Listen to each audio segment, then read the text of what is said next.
जी, अस्सलाम वालेकुम स्टूडेंट्स।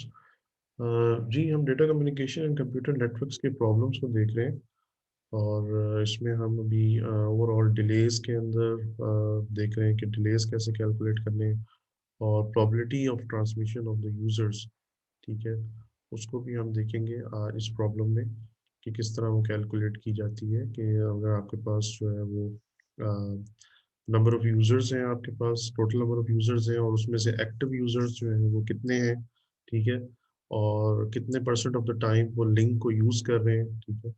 तो उस सूरत में, उस केस में हमारे पास क्या रिलेशनशिप अप्लाई होगा कि हम उनकी प्रोबेबिलिटी निकाल सकें, ठीक है, उनकी ट्रांसमिशन प्रोबेबिलिटी।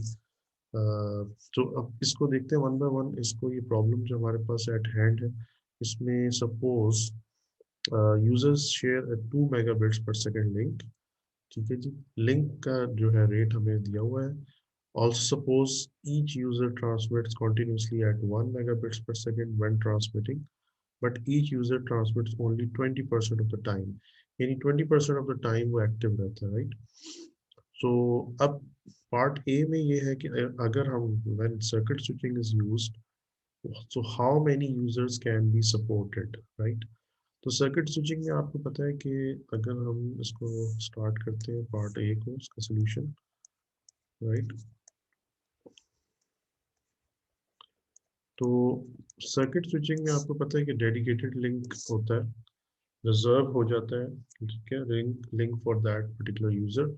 सो अगर यूजर जो है 1 मेगाबिट्स पर सेकेंड पे वो ट्रांसमिट करता है और आपके पास अवेलेबल जो लिंक रेट है, दैट इज दी, जो कैपेसिटी है, that is 2 megabits per second, ठीक है। सो जाहिर सी बात है कि आपके पास टू यूजर्स ही at the same time accommodate हो सकेंगे in case of circuit switching, ठीक है, सर्किट स्विचिंग में, राइट।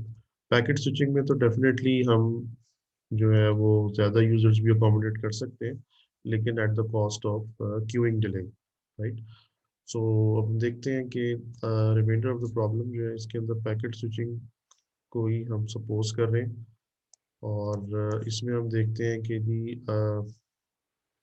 essentially जो है queuing delay, why will there be essentially no queuing delay before the link if two or fewer users transmit at the same time, ठीक है जी। अगर आपके पास जो नंबर ऑफ यूजर्स हैं वो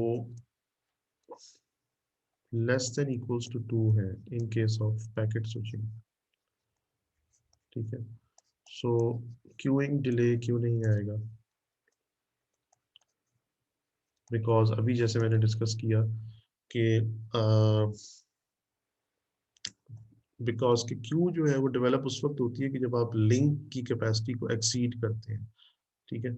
एक्सीड जब आप करना चाहेंगे तो क्यू डेवलप होगी, अलाउ तो होगा in case of packet switching, लेकिन at the cost of queuing delay, ठीक है। लेकिन अगर आपके पास जो कैपेसिटी है, आप उस अंडर उसके उसकी कैपेसिटी के अंदर रहते हैं, अपने आप को लाइक बाउंड करते हैं कि जी टू यूजर्स ही इसमें ट्रांसमिट करेंगे, बिकॉज कि हर यूजर की जो जो जो ट्रांसमिटिंग स्पीड है, that is 1 megabits per second, right. So two users अगर चल रहे हैं और ट्रांसमिट कर रहे हैं तो कोई मसला नहीं होगा, ठीक है। तो क्यू, उसमें कोई क्यूइंग डिले नहीं अकर होगा, right. No queuing delay in case of this condition, right.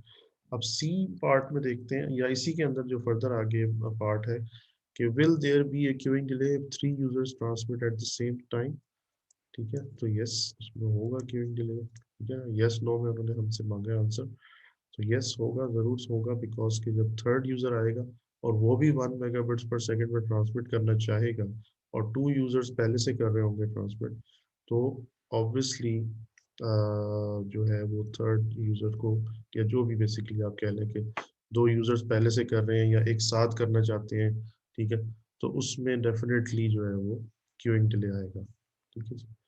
हाँ, मतलब इसी का पार्ट है ये, बेसिकली इसका ये सी पार्ट नहीं है, इसके अंदर ही एक्सटेंड हुआ है। तो सी पार्ट जो है उसके अंदर हम देखते हैं कि प्रोबेबिलिटी मांगी गई है, find the probability that a given user is transmitting, ठीक है। So probability that a given user is transmitting is already given, that is the 20% of the time की बात हो रही थी, ठीक है।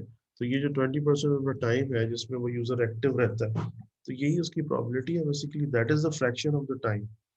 यही वो फ्रैक्शन ऑफ टाइम है, ठीक है, जिस पे कि वो एक्टिव है, राइट। सो ये that is actually point two, ये प्रोबेबिलिटी पॉइंट टू होगी। ओके, नाउ सपोज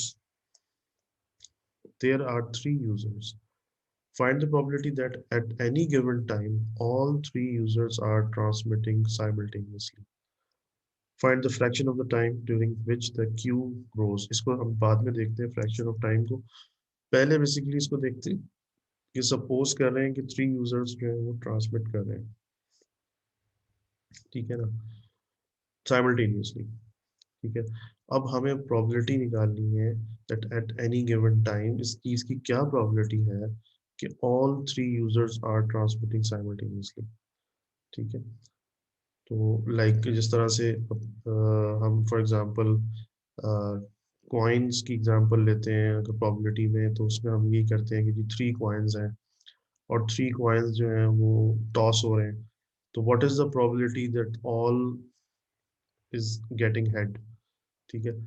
तो वो हम क्या करते हैं कि सारे कॉम्बिनेशंस बनाते हैं, ठीक है, पूरा एक ट्रुथ टेबल बनाते हैं उसका, उसमें हमें सबसे आखिर में एक ही कॉम्बिनेशन मिलता है जिसमें हेड हेड हेड आ रहा होता है, ठीक है, ऑल थ्री हेड्स आ रहे होते हैं। तो वो हम फिर क्या करते हैं जी, हम अगर अगर फॉर एग्जांपल थ्री कॉइन्स थे तो हमारे पास कॉम्बिनेशन, जाहिर सी बात है कि दो हमारे पास आउटपुट है, हेड या टेल, तो फिर हमें जो कॉम्बिनेशंस बन जाएंगे हमारे पास, जैसे binary is the case of binary, right.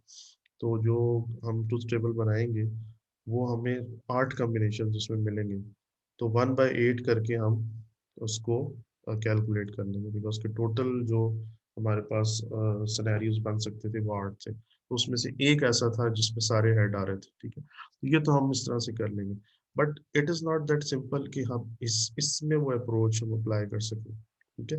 तो इसमें क्या होता है कि इसमें बाइनोमियल डिस्ट्रीब्यूशन जो है वो अप्लाई की जाती है, बाइनोमियल डिस्ट्रीब्यूशन। तो आप लोगों ने प्रोबेबिलिटी एंड रैंडम प्रोसेसेस या रैंडम वेरिएबल का कोर्स पढ़ा होगा, उसके अंदर आपने डिस्ट्रीब्यूशंस पढ़ी होंगी, binomial distribution, Poisson distributions, Gaussian distribution, ठीक है। तो ये सारी डिस्ट्रीब्यूशंस जो होती हैं, हर डिस्ट्रीब्यूशन किसी ना किसी पर्टिकुलर सिनेरियो पे अप्लाई होती है, ठीक है। नेटवर्किंग प्रॉब्लम्स में मोस्टली जो है हम बाइनोमियल डिस्ट्रीब्यूशन अप्लाई करते हैं, ठीक है, मोस्टली, ठीक है। हम ये देखते हैं जहाँ इस तरह का सिनेरियो हमें मिलता है, ठीक है, जहाँ हमें कुछ नंबर ऑफ यूजर्स नजर आते हैं और जो कि एक्टिव होते हैं फॉर सम टाइम, और फिर हमने उनकी प्रोबेबिलिटी निकालनी हो कि जी इतने टोटल नंबर ऑफ यूजर्स थे लेकिन उसमें से इतने एक्टिव हैं, ठीक है, और कितने परसेंट टाइम के लिए वो एक्टिव होते हैं, ठीक है। अब वो अगर लेट से कि उसमें से 10 यूजर्स हैं, 10 में से दो जो है वो की प्रोबेबिलिटी क्या है कि वो एक साथ ट्रांसमिट करें, ठीक है।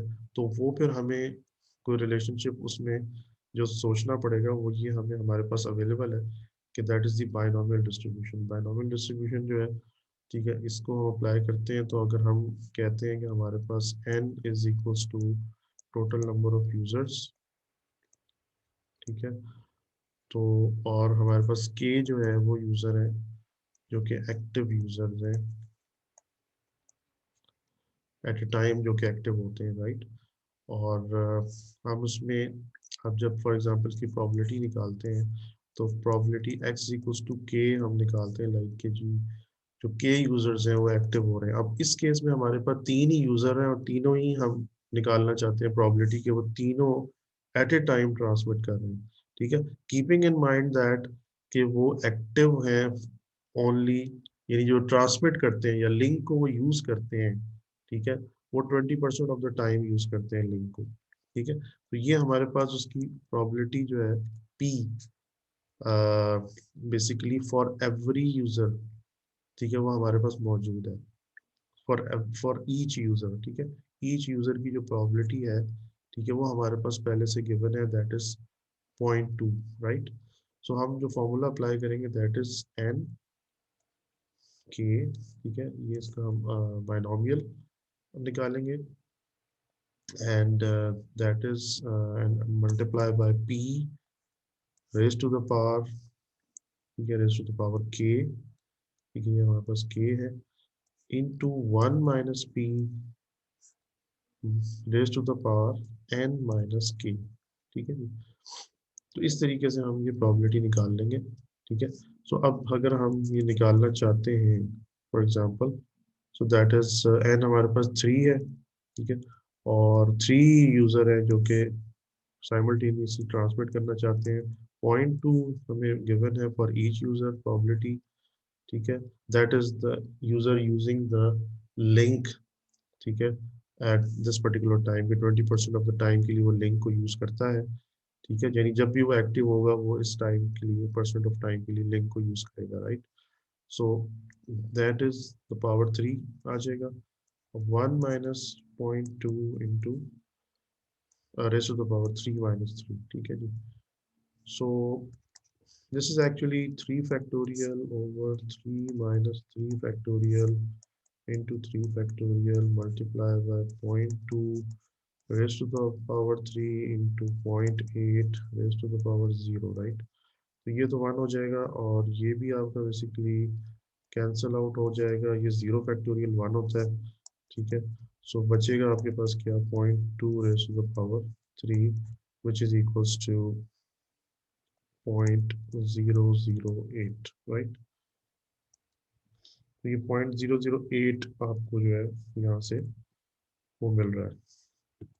ठीक है जी। तो इस तरीके से आप जो है ये कैलकुलेट कर सकते हैं। ठीक है, and this is very much simple. ठीक है, कि आपने ये बायनोमियल डिस्ट्रीब्यूशन लगाई और आपने निकाल लिया। अब देखें कि find the fraction of time during which the Q grows.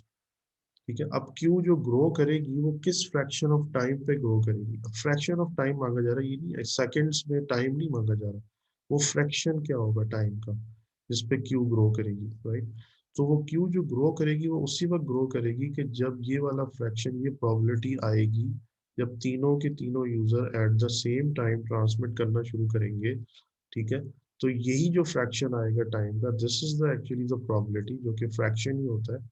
This is the fraction of time कि जिस पे वो क्यू ग्रो करना शुरू करेगी। So this is actually again the fraction of time is the same। ठीक है जी।